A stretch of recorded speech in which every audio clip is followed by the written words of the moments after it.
നമസ്കാരം, ന്യൂസ് 11:30 സ്വാഗതം. ഗുരുവായൂരിൽ ബിജെപിയിലും പൊട്ടിത്തെറി. സീറ്റ് തർക്കത്തെ തുടർന്ന് ജില്ലാ കമ്മിറ്റി അംഗം കെ സുമേഷ് കുമാർ പാർട്ടി വിട്ടു. സ്വതന്ത്ര സ്ഥാനാർത്ഥിയായി മത്സരിക്കാൻ നീക്കം. 14 വർഷമായി സജീവ ബിജെപി പ്രവർത്തകനാണ് കെ സുമേഷ് കുമാർ. നേരത്തെ DICയെ പ്രതിനിധീകരിച്ച് നഗരസഭാ കൗൺസിലറായിട്ടുണ്ട്. കേരള കോൺഗ്രസ് ബി ജില്ലാ പ്രസിഡന്റായിരുന്നു. സാമുദായിക അടിസ്ഥാനത്തിലാണ് ബിജെപി സീറ്റ് നിർണയിക്കുന്നതെന്നാണ് സുമേഷിന്റെ ആരോപണം. ബിജെപിക്ക് പടിഞ്ഞാറേ നടയിൽ ഒരു നയവും കിഴക്കേ നടയിൽ മറ്റൊരു നയവുമാണ്. ഹൈസ്കൂൾ 34-ാം വാർഡ് സീറ്റ് തനിക്ക് നൽകാമെന്ന് ധാരണയുണ്ടായിരുന്നതായി സുമേഷ് പറഞ്ഞു. എന്നാൽ ജനറൽ വാർഡായ ഇവിടെ നിലവിലെ കൗൺസിലർ ജ്യോതി രവീന്ദ്രനാഥിനാണ് സീറ്റ് നൽകിയത്. ജനറൽ സീറ്റിൽ പുരുഷന്മാരെ സ്ഥാനാർത്ഥിയാക്കണമെന്നാണ് ജില്ലാ കമ്മിറ്റിയുടെ തീരുമാനം. ഇതുപ്രകാരമാണ് കിഴക്കേ നടയിൽ സീറ്റ് നിർണയം നടത്തിയത്. എന്നാൽ ഹൈസ്കൂൾ ജനറൽ സീറ്റ് വനിതയ്ക്ക് നൽകിയത് അംഗീകരിക്കാനാവില്ല. ഗുരുവായൂരിന്റെ സമഗ്രമായ വികസനമാണ് ലക്ഷ്യമിടുന്നത്. ഇതിനെ തുരങ്കം വയ്ക്കുന്നതാണ് സാമുദായിക വേർതിരിവ്. ഇതിൽ പ്രതിഷേധിച്ച് ജില്ലാ പ്രസിഡന്റിന് രാജിക്കത്ത് കൈമാറി. ഉടൻ തന്നെ സ്വതന്ത്ര സ്ഥാനാർത്ഥിയായി നാമനിർദ്ദേശ പത്രിക സമർപ്പിക്കുമെന്നും സുമേഷ് കുമാർ പറഞ്ഞു. ഭക്തരുടെ വലിയ തിരക്ക് കണക്കിലെടുത്ത് ശബരിമലയിൽ ഇന്ന് കൂടുതൽ നിയന്ത്രണങ്ങൾ. സ്പോട്ട് ബുക്കിംഗ് 20,000-ആയി പരിമിതപ്പെടുത്തി. പമ്പയിൽ എത്തിക്കഴിഞ്ഞാൽ ശബരിമല ദർശനം പൂർത്തിയാക്കി നിശ്ചിത സമയത്തിനുള്ളിൽ തന്നെ ഭക്തർക്ക് മടങ്ങിപ്പോകാൻ സാഹചര്യമൊരുക്കും. കൂടുതലായി എത്തുന്നവർക്ക് അടുത്ത ദിവസം ദർശനത്തിനുള്ള ക്രമീകരണം ഏർപ്പെടുത്തും. നിലയ്ക്കലിൽ നിന്നും പമ്പയിലേക്കുള്ള പ്രവേശനം നിയന്ത്രിക്കും. ഭക്തർക്ക് തങ്ങാൻ നിലയ്ക്കലിൽ സൗകര്യമൊരുക്കും. മരക്കൂട്ടം, ശരംകുത്തി സന്നിധാനം പാതയിലെ ക്യൂ കോംപ്ലക്സുകൾ കൂടുതൽ ജീവനക്കാരെ നിയോഗിക്കും. ക്യൂ കോംപ്ലക്സുകളിൽ എല്ലായിടത്തും ഭക്തർക്ക് കുടിവെള്ളം ഉറപ്പാക്കും. കുടിവെള്ളത്തിന് പുറമെ ലഘുഭക്ഷണവും ചുക്കുകാപ്പിയും നൽകും. തിരക്ക് നിയന്ത്രിക്കുന്നതിനായി തൃശൂരിൽ നിന്നുള്ള NDRFന്റെ ആദ്യ സംഘം സന്നിധാനത്തെത്തി. ചെന്നൈയിൽ നിന്നുള്ള അടുത്ത സംഘം വൈകിട്ടോടെ എത്തും. കടവല്ലൂർ പഞ്ചായത്തിലേക്ക് ജനവിധി തേടുന്ന ഇടതുപക്ഷ ജനാധിപത്യ മുന്നണി സ്ഥാനാർത്ഥികൾ നാമനിർദ്ദേശ പത്രിക നൽകി. 22 വാർഡുകളുള്ള പഞ്ചായത്തിൽ 21-ൽ CPIM നേരിട്ടും ഘടകകക്ഷിയായ CPI 10-ാം വാർഡ് അറക്കലിലും മത്സരിക്കും. കഴിഞ്ഞ 25 വർഷമായി ഭരണം കൈയാളുന്ന പഞ്ചായത്തിൽ ഇത്തവണ വനിതാ ജനറലാണ് പ്രസിഡന്റ് സ്ഥാനം. സ്ഥാനാർത്ഥികളെ നേതാക്കൾ പെരുമ്പിലാവ് സെന്ററിൽ വെച്ച് ഹാരാർപ്പണം നടത്തി പ്രകടനമായാണ് പഞ്ചായത്ത് ഓഫീസിലേക്ക് എത്തിച്ചത്.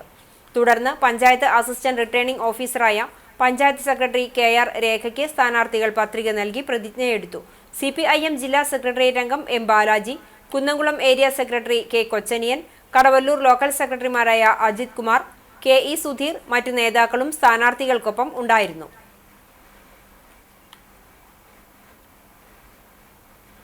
കുന്നംകുളം കക്കാട് ശ്രീ മഹാഗണപതി ക്ഷേത്രത്തിൽ നവംബർ 21 വെള്ളിയാഴ്ച നടക്കുന്ന അയ്യപ്പൻ വിളക്കിന്റെ ഭാഗമായി നടത്തുന്ന അന്നദാനത്തിലേക്ക് ഭക്തർ ദ്രവ്യങ്ങൾ സമർപ്പിക്കുന്ന കലവറ നിറയ്ക്കൽ ചടങ്ങ് ബുധനാഴ്ച രാവിലെ 9 മണിക്ക് നടന്നു. അയ്യപ്പൻ വിളക്കിന് 10,000-ലധികം പേർക്ക് ഭക്ഷണം നൽകുന്ന ചടങ്ങിലേക്ക് സമർപ്പണം നടത്തുന്ന ചടങ്ങിൽ നിരവധി ഭക്തർ പങ്കെടുത്തു. നാനാജാതി മതസ്ഥർക്കും പങ്കെടുക്കാനുള്ള സൗകര്യത്തിനു വേണ്ടി ക്ഷേത്ര ഗോപുരത്തിനു പുറത്താണ് കലവറ ഒരുക്കിയിരിക്കുന്നത്. നാളെ വ്യാഴാഴ്ചയും ഭക്തർക്ക് സമർപ്പണം നടത്താവുന്നതാണ്. ചടങ്ങുകൾക്ക് ക്ഷേത്രം പ്രസിഡന്റ് KK സുബിദാസ്, ക്ഷേത്രം സെക്രട്ടറി സുനീഷ് ഐനിപ്പുള്ളി എന്നിവർ നേതൃത്വം നൽകി.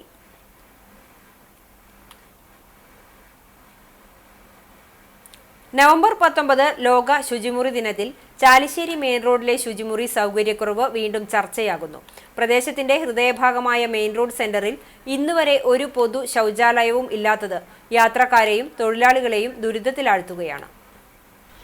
ഗുരുവായൂർ റോഡിലെ ബസ് സ്റ്റോപ്പിന് സമീപമുള്ള കിണറും ചുറ്റുമുള്ള ഒഴിവുള്ള സ്ഥലവും ഉപയോഗപ്പെടുത്തി ശുചിമുറി നിർമ്മാണം നടത്താൻ കഴിയുമെന്നാണ് പ്രദേശവാസികളുടെ അഭിപ്രായം. തദ്ദേശ സ്ഥാപനങ്ങളും ജനപ്രതിനിധികളും MLA MP ഫണ്ടുകൾ ഉപയോഗപ്പെടുത്തി പദ്ധതി നടപ്പാക്കാൻ പൂർണ്ണമായും സാധ്യമാണെങ്കിലും ഇതുവരെ യാതൊരു നടപടിയും ആരംഭിച്ചിട്ടില്ലെന്ന് ചുമട്ടുതൊഴിലാളിയായ PK സുനിൽ, ഓട്ടോറിക്ഷ കാർ ഡ്രൈവർമാരായ മണി NP, K ചന്ദ്രൻ, CA മണി എന്നിവർ പറഞ്ഞു.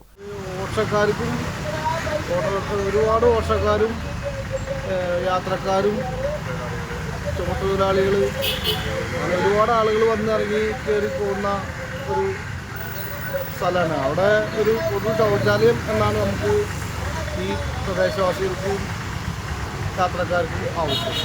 അതിന് വേണ്ടിയിട്ടുള്ള ഒരു ഇടപെടൽ എത്രയും പെട്ടെന്ന് ഉണ്ടാവുകയാണെങ്കിൽ വളരെ ഉപകാരമായിട്ടൊരു കാര്യമാണ്. അതിനുള്ള സൗകര്യങ്ങളും ചാലിശ്ശേരി സെൻറ്ററിൽ ഉണ്ടെന്നുള്ളതാണ്.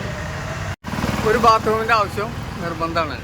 അതിവിടെ വന്നവർക്കൊക്കെ ഒന്ന് മൂത്രമൊഴിക്കാൻ വെച്ചാൽ നമ്മൾ ബാങ്കുകൾ, വ്യാപാര സ്ഥാപനങ്ങൾ, മിനി സിവിൽ സ്റ്റേഷൻ, ആശുപത്രി, പോസ്റ്റ് ഓഫീസ് തുടങ്ങിയ സ്ഥാപനങ്ങളിലേക്ക് ദിനംപ്രതി വിവിധ ആവശ്യങ്ങൾക്കായി നൂറുകണക്കിന് പേർ എത്തുന്നുണ്ട്. കൂടാതെ ഓട്ടോ, ടാക്സി തൊഴിലാളികൾ, ചുമട്ടുതൊഴിലാളികൾ തുടങ്ങി പ്രദേശത്ത് തൊഴിൽ ചെയ്യുന്നവർക്കും ഈ സൗകര്യക്കുറവ് വലിയ ബുദ്ധിമുട്ടാണ് ഉണ്ടാക്കുന്നത്. തദ്ദേശ തെരഞ്ഞെടുപ്പിൽ സ്ഥാനാർത്ഥികളോട് ഈ വിഷയം ശക്തമായി ഉന്നയിക്കാൻ പ്രദേശവാസികൾ ഒരുങ്ങുകയാണ്.